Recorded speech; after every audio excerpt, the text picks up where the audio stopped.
fan in all of internet radio to him. I don't know, Bob, because it seems like every single day a new girl adds me on Facebook. I think I get 1 to 2 requests every day from some crazy girl who says something about one or another thing. I think I'm up to about 1,485 friends. I think last night before I signed off, I had 1,486 friends. So I'm almost at the 1,500 friend mark on Facebook. So I don't, some people probably will forget it. Others probably won't. I don't know. It's hard to tell. I haven't done that character in a really long time. Yeah, I'm working. Yeah, for those that want to know this announcement before we go into some more Blue Jays talk here, for the Major League Baseball playoffs, and I might get Kat, who's in the chat room. She might want to join us on this one with the New York Mets going there. I know she was more of a Yankee fan, but I know she'll root for a New York team. But in a nutshell,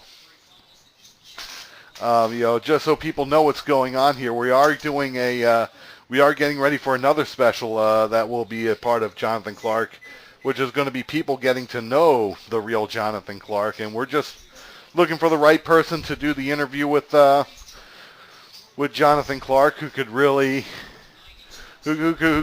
handle that part of it. That'll really get to know who Jonathan Clarke is, what makes him the radio personality, even without the title of character that was created and thrust upon him. And people will get to know that. That's going to be a really good documentary. That's going to be a documentary radio show for sure. That's going to take a look at everything. Yeah, I am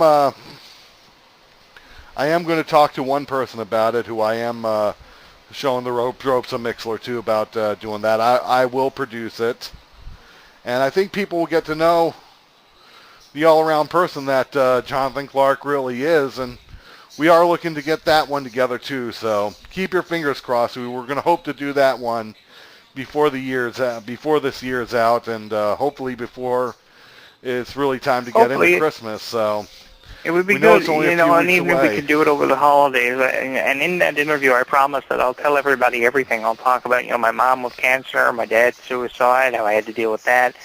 I'll talk about the birth of my nephew, which we actually heard about here on air. There's a lot of stuff that, really defines me as a person. And, people have interviewed me before, and you can hear a lot of old interviews, but I've never really gone into detail on, just what it was like, first starting from the beginning when nobody really knew who you were. You had no connections up to this point. So there's a lot to be talked about. All the personalities that we had to work with, like, the Rick Bizzles of the world, Casey Carnages of the world, people I liked, people I didn't like, stuff I had to do, stuff with Disney, Nickelodeon, how that transition came to be. There's a lot of stuff to talk about. It would take literally, I think, 4 hours to interview me. There's a lot of stuff. Definitely. Where that goes, it's going to be a that'll be awesome. That'll get a lot of views. That'll blow your network up. I'm hoping this Believe thing is going to do something. I don't know. It's going to come up. It's going to come down to the fans if they want to listen to the show or not. But that interview should be really good because I don't think anybody's ever really done an in-depth interview. They just immediately ask questions about the wrestling and the things that ultimately made me famous on the internet. Without a doubt, I've been referred to as the man who made wrestling famous on the internet. And the Summer Rae incident obviously proves that. Backs that claim up in the Alexis Bliss incident we're seeing with the NXT Women's Championship. So we're going to see where it goes from there. If Bo Dallas becomes Intercontinental or WWE Champion in the next 6 months, then we know who to turn to for that. So it's going to be me and Bob. But it's strange, You talk about something on the internet, and then it happens. And then you're sitting there saying, you're not getting no royalties for it. And you're saying maybe you should be paying, be getting money for your YouTube videos. Probably I should be. I don't know.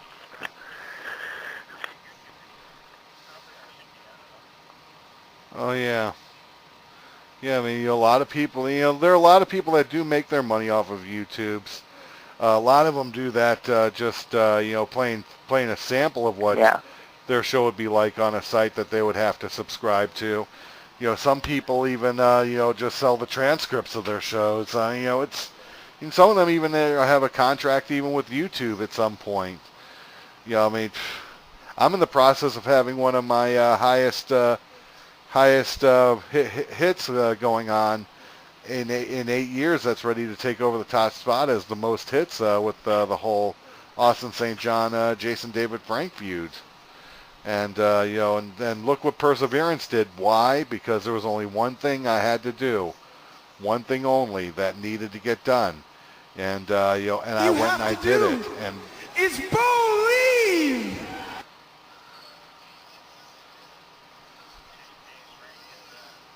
Out there, it's Jason David Frank. Oh man. Yeah, it is for sure. It's you never know. You never know what you're going to get with the guy. But he's a different character altogether. And for those of you that are wondering, yeah, Summer Rae is my new favorite diva. The new diva that I'm obviously endorsing, getting behind the wheel of endorsement for. And it's obviously working. More than what it has for anybody else who chooses to criticize her. So expect big things from her in about 6 months' time, like we're already seeing. Thanks, Triple H, for shitting on me again. Yeah, you should be demanding a percentage of receipts. Yeah, maybe I posted too many Summer Rae video blogs. Every week, if you've subscribed to my YouTube channel, which you are, Bob, every week for the past, I don't know, dare I say 4 or 5 months, it's been Summer Rae, Summer Rae, Summer Rae. Give her a break, give her a break. Writing columns about her, column after column. I think I probably broke my finger from writing so many columns about Summer Rae. There's no secret that I'm probably the only one out there who is endorsing Summer Rae.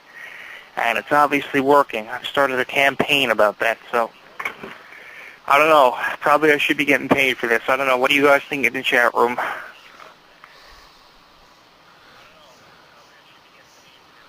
That's ridiculous. They bring a girl in from some catalog or discover her on NXT.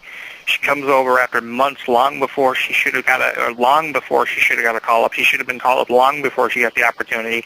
They stick her with Fandango. That role was good. It got her out there, but then it takes a guy who's in the middle of the Atlantic Ocean on an island to get her really noticed out of everybody else in the world and get no endorsements for it. Absolutely ridiculous.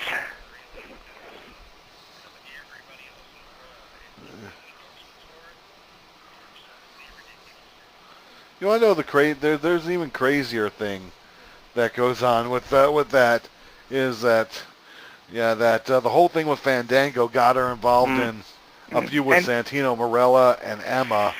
The thing about Summer Rae is I think you put Summer Rae with anyone, and Summer Rae can bring the best of them. I mean, the best things that Rusev did was because of Summer Rae. It wasn't because of Lana. That's when Rusev really started getting noticed. Rusev was U.S. champion, yes, and he stood up because of that, but I mean, outside of that, I mean, Summer Rae was excellent. I think that she was definitely a better representative for Rusev than what Lana ever was. And then, I said, for months they had to break them up, and they had to get Summer Rae, give Summer Rae a chance and break Lana and Rusev up, get away from all that, and they're obviously doing that. And I told Bob 3 or 4 days before they went public with Summer Rae going on her own. That was pretty much the way that it was going to go because I had initially predicted and given my thoughts on how Summer Rae's direction should have gone, and obviously that's what happened. I posted the video of her being turned down by Dolph Ziggler and being turned on by Rusev. So, yeah, I probably should be getting something for it. I don't know. I don't even know if Summer Rae knows I exist. She probably does. But because of their contracts, she can't make any direct contact with me, unfortunately. Maybe she'll show up on Bob's show when she's eventually released. I don't know. Maybe she'll come forth then. But I think somebody needs to come forth because I'm probably worth millions and don't even know it.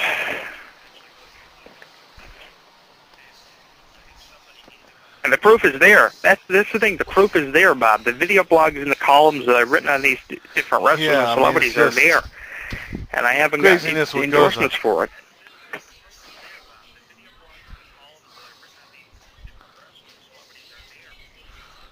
Was the wrestling. I mean, and people want to know what really got you international, and as far as how far you go out, and this is a little something that you'll hear in the interview.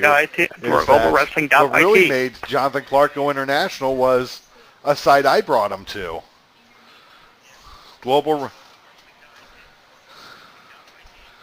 Yeah, they had an English spot for the site that could be translated into Italian, where they had an Italian site that could be translated into English, and it got to the point to where not only was Jonathan Clarke doing his audio there and some of his columns there. Yeah, and I'll tell you what, that really blew me up internationally because people had me from the Philippines, they had me from Japan, they had me from China, they had me from the UK all the time.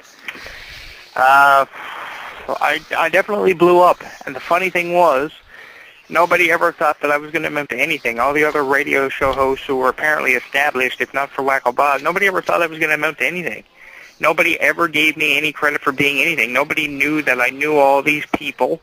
I could make contact with anybody. I'm to the point now where I can make contact with the most impossible characters to make contact with, and they'll all write me back.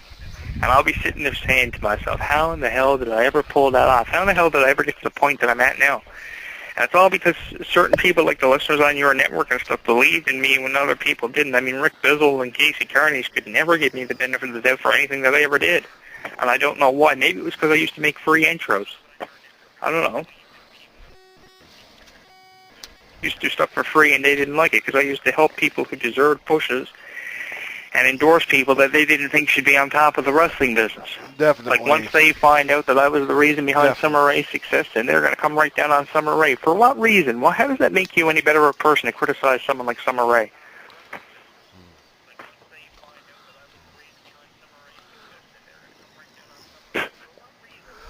She's not. She hasn't done anything crazy yet.